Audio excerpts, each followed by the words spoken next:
It hurts. It really does. You are hurting. And in that raw, deep pain, you call out. Maybe you yell. Maybe you just whisper a name, but it feels like no one is there. It feels like God is silent. It feels like he is far away. This feeling, it is not new. It is an old, old pain. People have felt this way for thousands of years. They felt it way back in Bible times. And it is a lonely, scary feeling. You wonder if you are forgotten. You wonder if God even cares. You wonder if he is real at all. This is not a simple question, and there are no easy answers. If anyone tells you there are, they are probably not being honest. Life is messy. Pain is real, and sometimes God just does not do what we expect him to do. Or when we expect him to do it, we often think of God speaking with a big voice, like a clap of thunder or a clear message in our minds. We want to sign a definite answer, something that tells us what to do. Or just that, he sees us. But his ways are often different from ours. In his silence, well, it might not be silence at all. It might just be us not hearing him in the way he is speaking. Or our pain is so loud it drowns out everything else. Think about Job. You probably know his story. He was a good man, a righteous man. He had everything, a big family, lots of stuff. And then, in a very short time, he lost it all. His kids died, his wealth was gone. His body was covered in painful sores. His wife told him to curse God and die. His friends came, and they meant well, but they mostly just made things worse. Job cried out to God.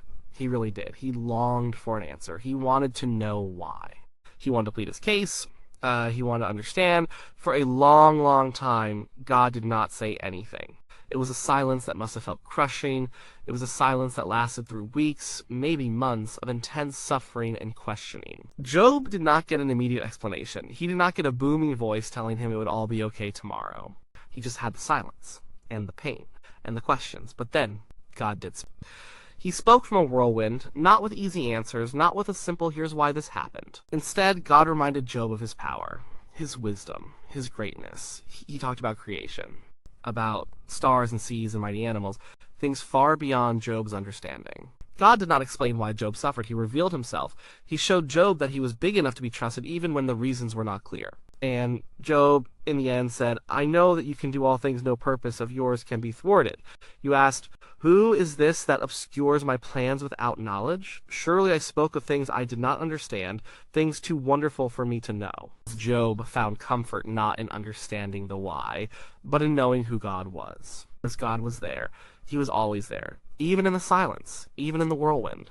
And then there is David. He wrote so many psalms, and so many of them are full of crying out to God. Deep, raw cries. He often felt forsaken. Look at Psalm 22.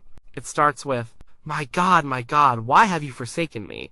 Why are you so far from saving me, so far from my cries of anguish? Does that sound familiar? It is exactly what you might be feeling. David felt it too. He felt God was distant. He felt his prayers were not heard. He felt his suffering was ignored. But what happens in Psalm 22? David keeps talking to God. He remembers God's faithfulness in the past. He remembers how God delivered others. He keeps trusting, even when it feels impossible. And by the end of that very same psalm, David is praising God. He is declaring God's goodness and power to future generations. He moved from despair to trust, not because his circumstances changed instantly, but because he kept his gaze on God, even through the pain. His lament was a form of communication. His honesty was a form of worship. God does not get angry when we tell him exactly how we feel. He can handle our anger.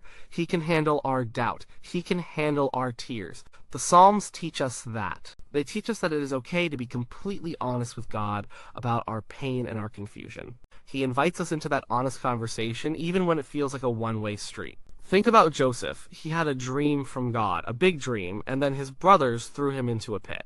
And then they sold him into slavery. He ended up in Egypt. He was a slave for years. He was falsely accused. He was thrown into prison. He was forgotten there for a long time. Where was God's voice in all of that? Where was the sign? Where was the comfort? Joseph must have felt abandoned. He must have wondered if that dream was just a cruel joke. He spent years in silence, in hardship, in injustice, but God was working.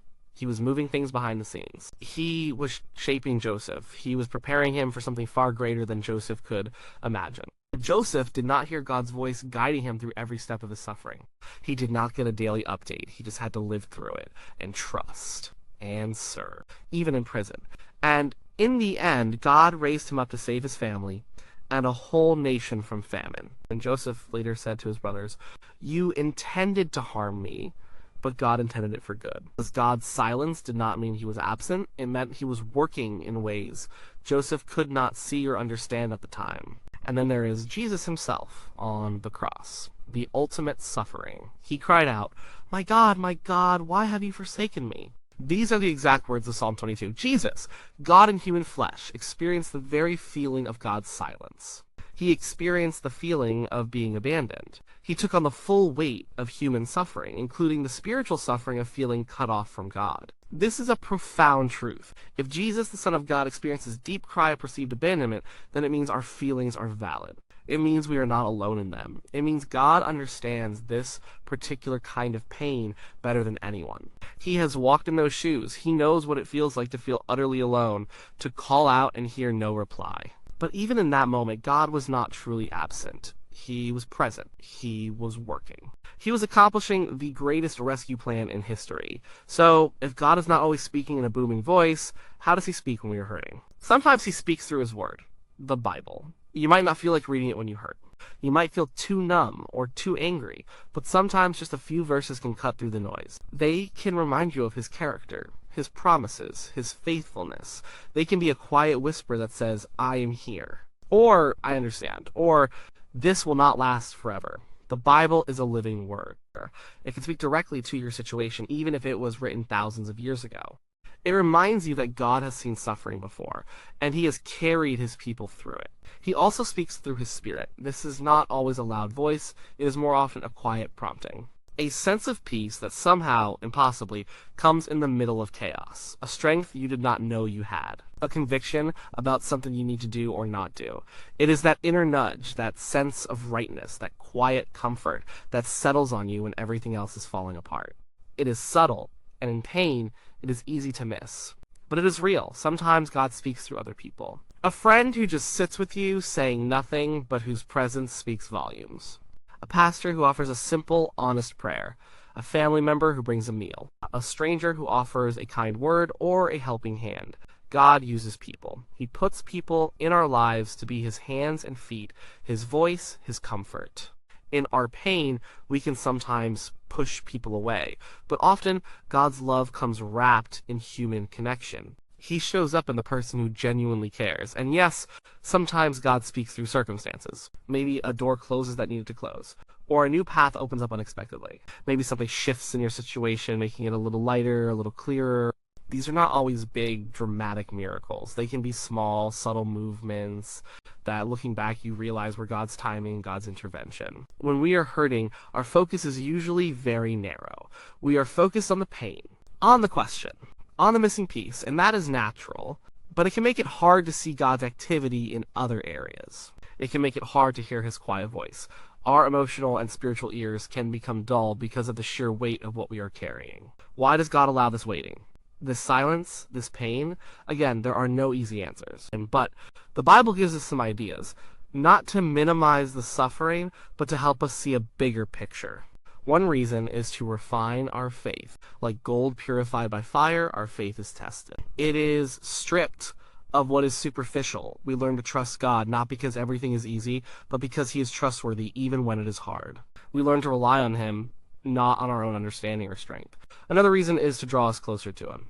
When everything else fails, when all our usual comforts are gone, where do we turn? Often, it is to God. In our raw, honest pain, we seek him in a way we never would when life is comfortable. These moments of intense need can forge a deeper, more intimate relationship with him. We learn to depend on him completely. Suffering can also develop our character. It's patience, endurance, empathy. When we have walked through deep valleys, we learn to have compassion for others who are walking through them. We become better equipped to comfort those who hurt because we know what it feels like. We learn to lean on God's strength, not our own, and sometimes God's silence, or his mysterious ways, are just a reminder that he is God. And we are not. We do not always get to know the high. We do not always get to understand his grand plan. And that is okay. Our job is to trust his character, to trust that he is good, to trust that he is loving, even when it makes no sense to us, even when it feels like he is not there. This does not mean we should just accept pain passively. No. We cry out, we lament, we wrestle with God. That is part of the journey. But we also try to hold on to the truth that he is sovereign. He is in control. And his love for us is constant, even when our feelings are not. What do you do then, when God seems silent? You keep praying, even if it is just a sigh. Even if it is just the word help, or I hurt, or I do not understand. Just keep talking to him. He hears you. He is listening. Even if you cannot hear him back right now, you stay in the word. Even if it is just a verse or two, let it soak in. Let it be a steady anchor in a stormy sea.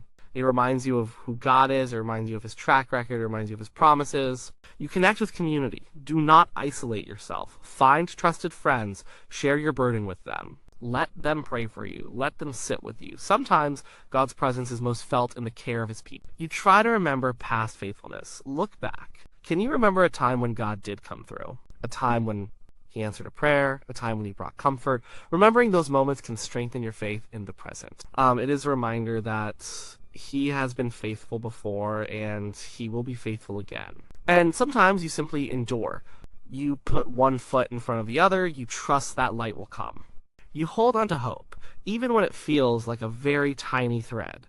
You trust that God has not abandoned you, even when it feels that way. The Bible is full of reassurance that God never leaves us. He says in Hebrews chapter 13, verse 5, "Never will I leave you, never will I forsake you." And in Deuteronomy chapter 31, verse 6, "Be strong and courageous. Do not be afraid or terrified because of them, for the Lord your God goes with you. He will never leave you nor forsake you." These are not just nice words. These are promises from God himself. He promises to be with us in the fire. Not to always take us out of it immediately, but to walk through it with us. Isaiah chapter 43, verse 2 says, "When you pass through the waters, I will be with you, and when you pass through the rivers, they will not sweep over you. When you walk through the fire, you will not be burned. The flames will not set you ablaze." He is there. His presence is the most powerful comfort. His love for you is not dependent on your feeling. It is not dependent on your performance. It is not dependent on your understanding. His love is constant. It is steadfast. It is forever. And even when you feel his silence, his love is still there, holding you, even if you cannot perceive it. We live in a world that is broken. It is a world of pain and suffering. And sometimes that pain just hits us.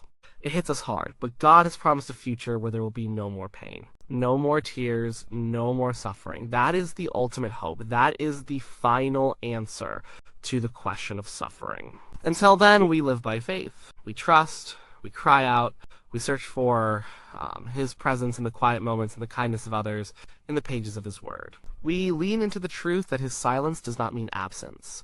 It means he is God, and he works in ways far beyond our understanding. He is not indifferent to your pain. He cares deeply, and he is with you right now in your hurt, even if you cannot hear him speaking the words you long to hear. Just keep trusting, keep seeking, keep leaning on him. He is there.